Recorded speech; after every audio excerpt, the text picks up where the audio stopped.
We've seen in some of the earlier videos that if we know a position vector, if we know a particle's position vector, we can integrate it to get its velocity, and then we integrate it again to get its acceleration. So in this video, I'm going to give you an acceleration, and then we can integrate it to get its velocity, and then integrate it to get its position vector.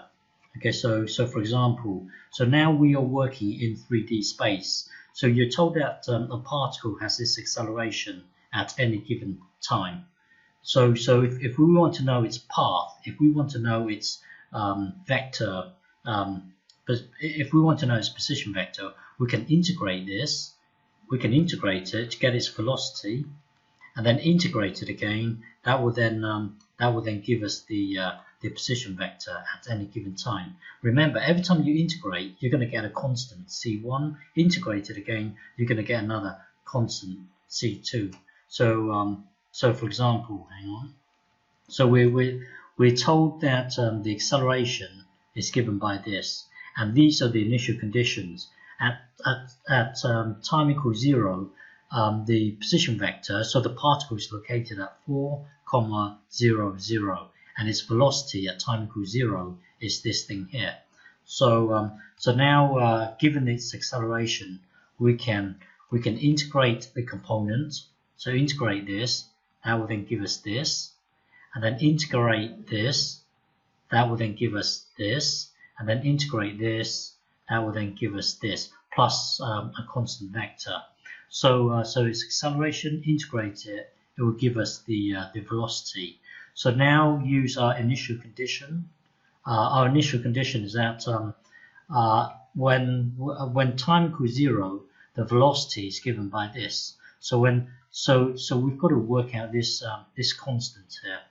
So when time equals 0, remember, when time equals 0, the velocity is 3j hat. So that would be this thing here.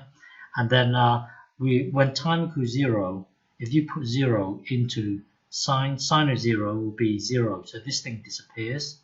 When time equals 0, this thing here disappears. When time equals 0, when you put 0 into this t here, this thing here will be 3j hat.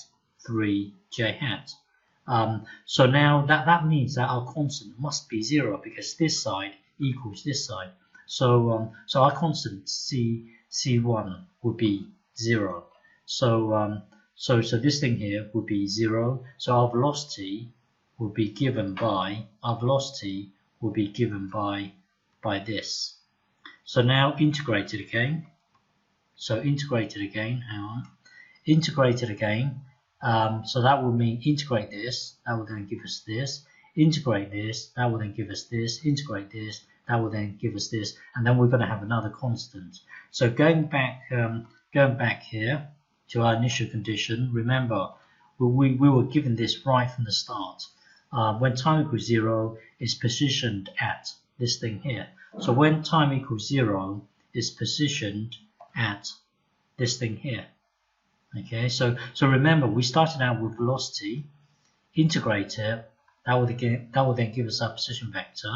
So when time equals 0, this thing here will be 1. So you've got your 4i hat. Put 0 into here. This is going to be 0, so the whole thing disappears. Put 0 into here. This whole thing disappears, and then you've got your constant here. So you can see that this matches up with this. Well, if you look at this, the constant must be 0. If the constant is 0, then this side will equal this side. Well, our constant is 0, so we can discard this, and our velocity vector will be given by this.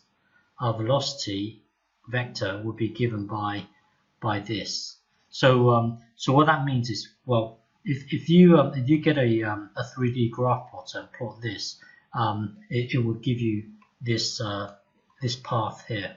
Okay, so yeah, so it's moving like this. And remember, when time equals 0, your initial position is given by this. That's 4, 0, 0. So it's located at 4, 0, 0. And when time equals 0, the velocity is 3 in the j direction. So this is I hat, j hat. So when time equals 0, the velocity is 3. Well, it's 3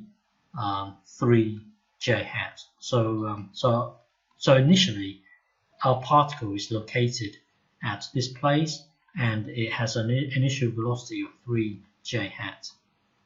Okay.